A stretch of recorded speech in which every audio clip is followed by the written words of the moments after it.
Alright guys, what is up? Here in a game between DevilsRath and Tinydragon. This will be a best of 5, which is pretty exciting. Best of 5 between the two. We have, it looks like DevilsRath on the bottom right hand side and Tinydragon on the top left hand side. Tinydragon is playing, it looks like this is probably one of his very best battle groups. It's been kind of, I'm going to actually turn my effects down just a bit because they're a little loud for some reason, like always. Anyway, it's been kind of theorized that the best attack type in the game, you would think, maybe it's a frost. Is it fire attack? Is it physical? Is it magical? No, it's actually just knockback, which is physical, but it's a physical damage type, yeah, but just knockback has the most damage amp kind of in the game, just because every time you knock back a champion into a rock, it's plus 5 damage, right? So what other spell or effect gives plus 5 damage in the game? Well, if you think of, for example, the spell Peak's Tactics, right? Peak's, okay. What are you just jumping in and out of the recording for? I need to mute this before, okay, whatever. What was I gonna say? Yeah, so if you think of Peak's Tactics, right, that's it does 5 extra damage, so flanking, right? 5 extra damage per time you if you have a champion that's engaged, and that's only plus 5, right? Knockback can do anywhere between 5 extra damage if you hit just one knockback thing, or if you, let's say, do 3 times knockback, or it's an average of 2 actually. If you knock back twice and they have a rock or something behind them, then it is plus 10 per hit, right? But then now also imagine that the champion that you're hitting into is also theirs. That means every time you attack, you're doing plus 20 damage overall. So yeah, knockback is an insane attack type in a way, or attack combination that has really just kind of gone under the radar for a very long time. There have been loads of knockback decks that just haven't really been efficiently used. One guy who is really well known for knockback ideas is what's his name? Oh, what was his name? He has like an ISSL battle group. Oh fuck, whatever. I forgot his name. He has a battle group where it's really just champions that don't even have attacks, just like knockback, and then champions that use Dragtooth Rifle and that kind of stuff. Yeah, Kokon, thank you. Kokon, that was it. Kokon is the guy, and he just plays knockback. And there's not too much of it, but it's very strong. And here we have knockback on that Flame Fist. We have traps, right? Traps are extremely strong for a few reasons. One, they just do a good amount of damage. 2, they go through defense. So knockback into traps or pulling champions onto traps are both very strong. All right, so now that I've kind of gone on a rampage, not talked about the game like always, I'm going to get into this game. Let's start talking. Okay. It's a bit strange. For the detection? Yeah, okay, for the detection. Got it. I was wondering, I was like, wait, why would you use the Valdeki Tracker? Because it gives Illuminate, right? But this champion does not have a basic attack. So I didn't really make sense of why you would want the basic attack or the Illuminate. But yeah, for the detection here, I actually really prefer not playing playing Guarded Skeezick on my Totem of the Fallen, because good players will just walk around him. There are some champions you can play guarded on and they'll do fine, just such as the Draxar, right? The Draxar Lord. Uh-oh, disconnect. Just because that champion also has an attack and it can move and get in front of you. But the Totem of the Fallen is weighty, so it's hard to get to where it needs to go, or it's hard to chase things. So often you can just walk around it. So I actually really like, and for another reason is that healing in SL is really strong because they have such a high defense and high survivability generally, that healing in the faction is very rare. That's why we only ever have it on the Manticore. What was that anyway? Box Junkie. All right. What was it? So that's why I actually don't like the Guarded Skeezick as much. Or sorry, the Guarded Skeezick, but prefer the heal mass. All right, so it's 4 champions that I see versus 5, and this is another positive of having champions with traps. This is a 54 Nora champion, right? This Dune's Manticore is also 63 Nora. So, and then of course the Mika 66. So we have 3 champions all sub 70. We're watching DevilsRath versus Tinydragon right now. All right, so now we have the Rock Shaper as well. Rock Shaper doesn't per se have a knockback or traps, But what it does have is that totem, the Mango Totem, which can then be used to knock back into. Also, this is just an extremely efficient champion. As you see, you can just sit in a font and be healed up or just not die. It has Calcify, 60 base health, very hard to kill. All right, so here we see the Grant traps going on. Here we have 3 traps. 3 traps on this Rock Shaper. Let's see what he does here. He goes over here. It looks like he might have a pull, right? He might use the Vicious Harpoon here. So it's trap, trap, trap. That'd be, let's see, 10 plus 9 plus the poison, which will do, I believe, 6. Yeah, there's the harpoon. So he put down 3 traps, and now he's using the harpoon. How much is from 41 till 16? So he goes from 41 to 16. 10, 6, 9, right? I think. That's also another thing, is the bonus. Yeah, oh, look at that damage. He's just dead. You just got an insta-kill there. What was I say? The traps also go through the SL bonus, right? Which is also really strong. Though, so he got a kill here, but 2 things that are pretty big is 1, the Neuroglobe will go over, I'm guessing, to DevilsRath, exactly. And 2, he put his Rock Shaper in the poison as well as quite close. So he might be able to see a counter kill, though it's going to be very hard on this Rock Shaper just because of that Calcify, 33 health still. And there's only 3 champions that I see on the board. And he would have to go through this poison, right? The Poison Cloud. But yeah, that's just the power where it's like pseudo damage almost. I don't know if you would call it pseudo damage, but it's like not attack kills. You know what really wrecks this battle group though? Anything with Distract. Distract or if you can like confuse them maybe. Ooh, okay, here's a counter to Relics. We'll be able to destroy this maybe. 10 health. He's also killing his own War Banner though. Yeah, that's not too good. Okay, there's a War Banner here. I didn't even see that. There's a War Banner behind. Is that there? No, never mind. There's no War Banner here. So I thought there was a War Banner there. But yeah, he's basically killing his War Banner in order to kill this Mango Totem, which isn't the best trade, right? The Mango Totem is free to make. He can get the Nora Globe, like I said, which he's going to. Yeah, the reason he moved like that is to move around the poison because he didn't want to be auto-moved. He didn't want to have it play by itself. All right, so he got the Nora Globe. He might be able to deploy here. He's going to move back and forth, reason being he wants to be out of range of the... well, put it this way. He wants to... In case there's another Mangled Totem, he doesn't want to lose too much health through the Punishing Aura. Yeah, he doesn't do anything this turn. He just deployed and just end turn. I mean, it's 4 versus 5. The kill potential has gone down, though, right? You kind of think of that, too. The kill potential from... 1, 2, 3, 4, 5, yeah. The kill potential from Tinydragon has gone down. Just because there's no more traps. There's no more knockback with the Flameverse. There's no more pull. The heal, I believe, was used.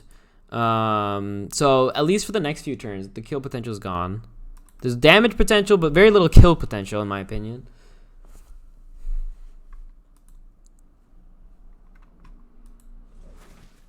Okay. Doesn't matter too much. Though, that did... yeah, it gave the trigger and the Vanguard damage, right? I believe. Is that 5? He's also... Yeah, exactly. So, this trigger now with Barrage at 15 damage because of that. So what he just did is he used that, what's it called, Boulder Throw. No, sorry, Throw Boulder. Why isn't it called Boulder Throw? I guess because that's the spell, right? Yeah, whatever. Anyway, he used Throw Boulder on the totem, proccing the guarded Skeezick, which then gives the trigger the extra damage. Did I just miss something? Anyway, to the people watching, I am looking at the general chat if you have anything to say, in case I missed something important. I mean, Skeezick are very strong. I personally think, I'm not sure if they're like SL meta level. I was told that they're better than SL meta. I don't think so. I think SL meta is still stronger. But their power turn potential is just insane. With Skeezick March plus the normal SL, what's it called? Warcry plus the this dude plus Battle Drum. All right, so he's going to Barrage here. 14 plus 13. Or no, 12. You're right. Yeah, 12. Now, we do have 6 defense here. He's going to go in and use Illuminate. He actually can't.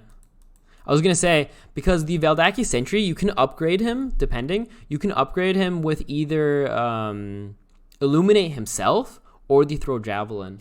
So he could have gone in with this sentry and used illuminate, but here he won't be able to. He has 16 damage, so that will do 10 or 9. Why did I only do 9? Oh yeah, because partial SL bonus. That's why. 7 health. He is in the magic resist range from Mika, so using a spell here is but all right. Yeah, what was that? That was a Baldaki, whatchamacallit, wasn't it? Dragonic Pulsar, that's it. Very rare spell, don't see that too often. Actually, it's very cheap, only 35 Nora, but it's a bit hard to use. You have to, first of all, click it on an enemy, and second of all, it can also damage your own champions, I believe. Here dealt Mika, Rock Shaper, Mangled Totem. So I actually did well here, but I'm pretty sure it does damage to all champions, not just enemy champions. So the Pulsar can sometimes be a bit awkward to make sure that you don't take too much damage back. I've tried it out. It's pretty good though for 35 Nora, especially like in a Fire Eater deck. Ooh, so he deploys and got a kill. Though again, this Nora Globe, it'll go over. So the Nora Globe from here, what champion was that again? That DevilsRath got? I forgot. That was the Skeezick. I don't remember. I literally have short-term memory. I forgot. But this Nora Globe went over to DevilsRath, and this one will go over to Tiny. So 1 for 1. Ooh, Petrify. Most likely, at least. Or, okay, Sandspray is good, too. There's not too much healing in SL. Or, sorry, cleansing in SL. Also, a reason why he might have not used Petrify there is because Petrify does count as an attack. That would have caused the Guarded to go off, which would have given insane damage here. So it's actually not a bad idea, just not Petrify this thing. Alright, so we have, what? Okay. The Crested Fesh here has the traps. He's going to use what to knock back the totem? He's going to knock back the totem, and then there'll be a poison trap right here. But what's he going to use to knock back is my question. Okay, rock trap, or not rock trap, but yeah, nice kill. Avalanche, sorry. How much damage was that? It was insane. He just insta-killed. Totem takes 10, Trigger takes 10, Sentry took 10. From the it was I think it was 20, because he took 10 and 10, right? 10 from the spell, and then 10 from the trap, and then 9 from the fire. It just killed everything there. Alright, now we have a Hive. I don't know why he's playing Hive, though. Nothing is close to dying. Usually you play Hive when you want to just about kill a champion. But it's not bad here, because it's just extra meat that has to be gotten through. And I think this game is over. There's too many summons here now. There's the... I mean, even if the Crested Fesh and the Manifestation were gone, there's still 4 champions that are pretty healthy. We don't have too much, you know, killing power this turn from Devils that I can see. He's just too far away from the game, or from the fight, from the middle font. 2 of his champions are at least 1 turn away from getting to mid. Like I said, on the totem, play heal. There's too many easy ways to play around it. Play heal, always. It also makes him 2 Nora less. So, I really want to tell him this. I'm going to tell him this for the next game. Play heal mass, dude. Like, I'm not sure how much would have helped here. Assuming he got it off, let's say, once to twice, that's like a pretty good amount of healing for SL. As well as, you know, getting through traps and whatnot. Alright, so there's the Acid Bomb. Dealing not a horrible amount of damage, but it's also not dealing the damage to the essential champions, right? He dealt damage to the Flame Fist, which is okay. But other than that, it was just to the trap and the Crested Fesh, which is a summon and a relic. Oh, the Mangled Totem! What did he do to you? I guess he did damage you, so.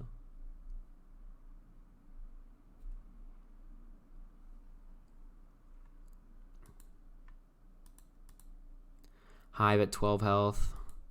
8, 9, 10, 11. Yeah, so he's actually 1 damage off with the Vanguard to be able to kill the Hive. Because the Hive will take the Scour damage, and then 8 plus 3 is not enough. I wonder why he plays the Vanguard, though. Vanguard's okay for the Nora cost, right? Because he has the War Guard, which is a really interesting ability. It makes him kind of tanky, especially with block and dodge. But he's also kind of slow. I don't know, 5 speed is kind of annoying. Ooh, War Drummer. Or sorry, Skeezick Drummer. I think it's too late, though. I think I really like Skeezick in that, to me, they're kind of like an anti-meta, just because, one, they have the counter to relics, which many meta battle groups sometimes have, like a relic that they really want to use. Like, if, for example, if you're looking at the Wooden Scales battle group, if you can just like kill those with Skeezick, that's pretty nice. Also, I feel like the power curve. Oh, look at that knockback damage. God damn.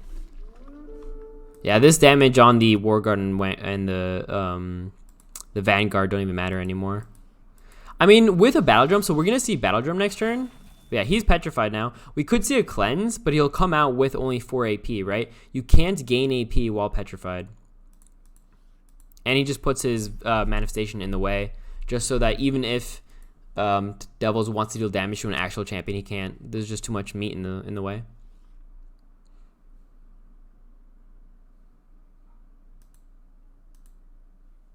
He even saved his Crested Fish for some reason. He's like, you can survive. Keep you back here. Make sure you're safe. Like, he could have ran up and just engaged the sentry, for example, but...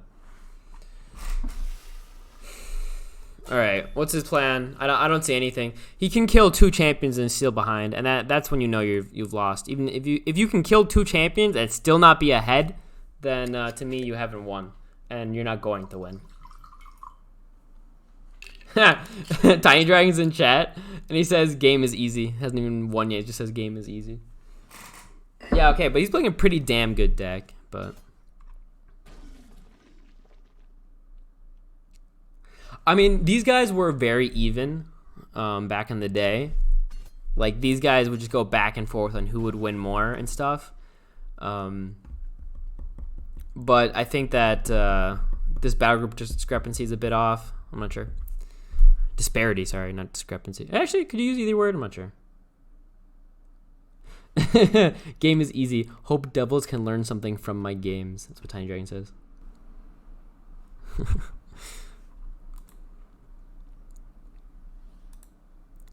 Alright. Oh, we have Rally Cries on the Drummer.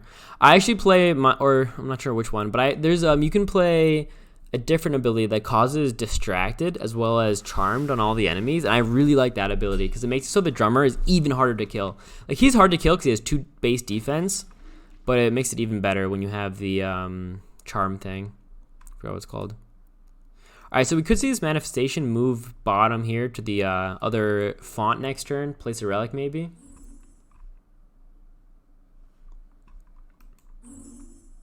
Healing. He plays his own now, Ritualist. SL does tend to play spells a bit more than other factions, in my opinion. Like, if I think of factions that play a lot of spells, it's definitely not SP. It's usually more so, especially for the meta factions. Often meta factions, I feel like, play a lot of beaters and then a lot of like good killing spells. At least when I watch like Nepion's games, for example. But also just SL in general, because they have Sandstorm, which is a really cheap spell that does a lot, that kind of thing. But yeah, yeah, no, SP is definitely not a battle group that really plays a lot of spells. What else, though? Yeah, there's a Sandstorm coming out. I mean, I'm just saying that he's not playing the Ritualist to counter any summon, so he has to be doing it for the spell Aegis. Sandblast. It still has 9 damage, though.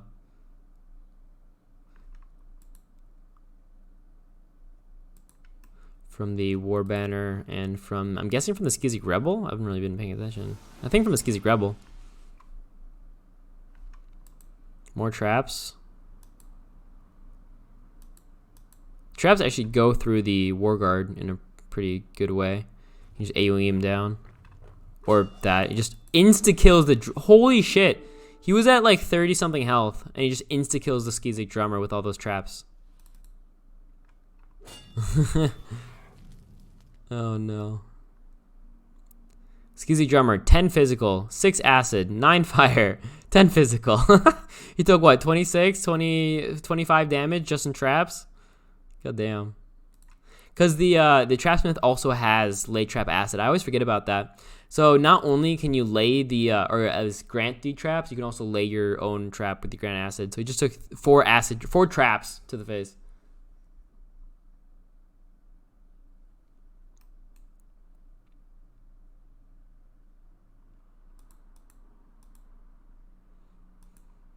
I think Warguard back in the day was OP. When he first came out, there was something super strong about him.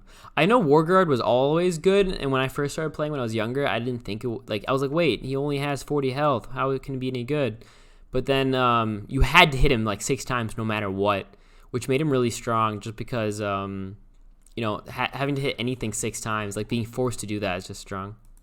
All right, so he's going for the Trapsmith, which is not a bad idea because this is a pretty big section of where the damage is coming from.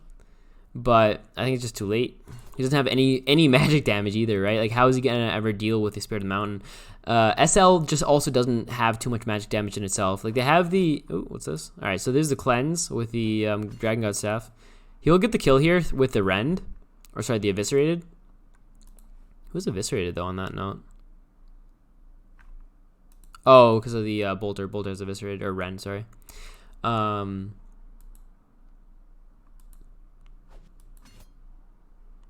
Yeah, magic damage in SL Skeezick. There's the, I can only think of one. One that is used, put it that way. There are more in Skeezick, but only one that I can think are used more than anything else. Ooh.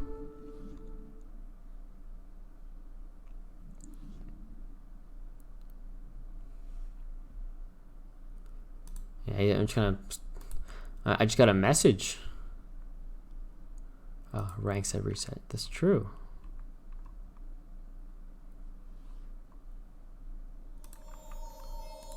Dispel.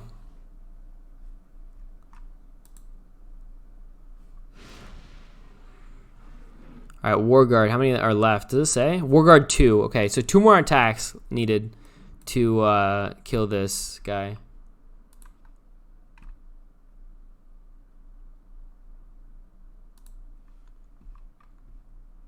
I think what he just dispelled there was the dodge and the block. Here. Yeah, the Skeezick Whirl has magic damage. The Filter. I think the Filter has magic damage, right? Yeah, exactly. But that's it. Other than that, they only have Sonic and Physical. And then I guess the Acid attack from the Totem of the Fallen. Yeah, but generally... Oh, and Fire, because the Skeezick trigger is fire damage. So they have an okay amount of damage types, but just not too much magical. They only really have the Whirl. The Filter doesn't count. The Filter is more there just to use, like, Knockout and run around. Still playing this, which is interesting. Sometimes, because, like I said, this is, I think, their first game of the best of 5. Sometimes you kind of just want to warm up. I mean, maybe you want to warm up before the fight starts, or the game, the best of 5 starts, but he might just be warming up, saying, hey, I'm going to make sure I can get into the groove of the game, get into the groove of how Skeezick works. So this also might be a reason why he's just playing a bit longer.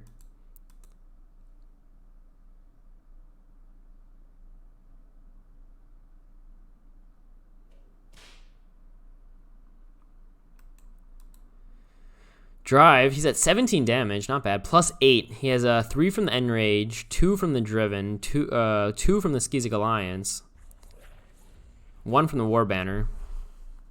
A lot of damage there. Alright, so the Flame Fist will die to the Rend. Ooh, and he deploys. That was the Filter, I'm guessing, right? Yeah, exactly. So he finally gets out some magic damage here.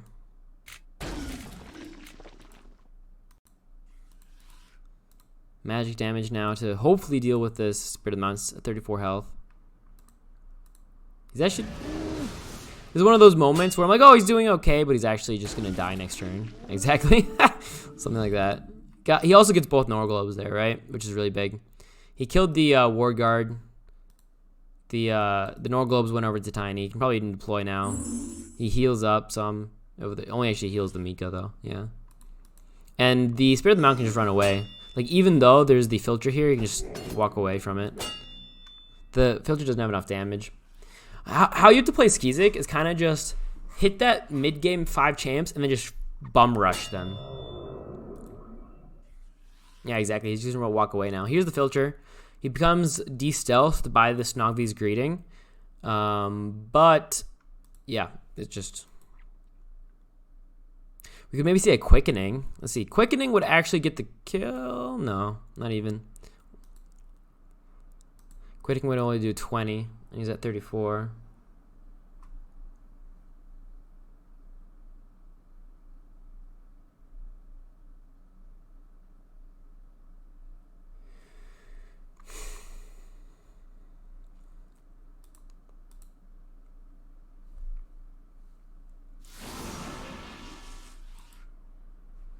Puts the Sonic Aura on the Ritualist. All right, so I'm going to stop talking about this game just because I'm going to just allow you guys to keep watching, and see, I think it's going to be done soon. But I guess what's more important is what to think about what DevilsRath will do for next game. How is he going to counter the battle group and deal with this? Well, I mean, he's playing Skeezick. Okay, GG. Okay, well, we'll get into game 2 in just a second.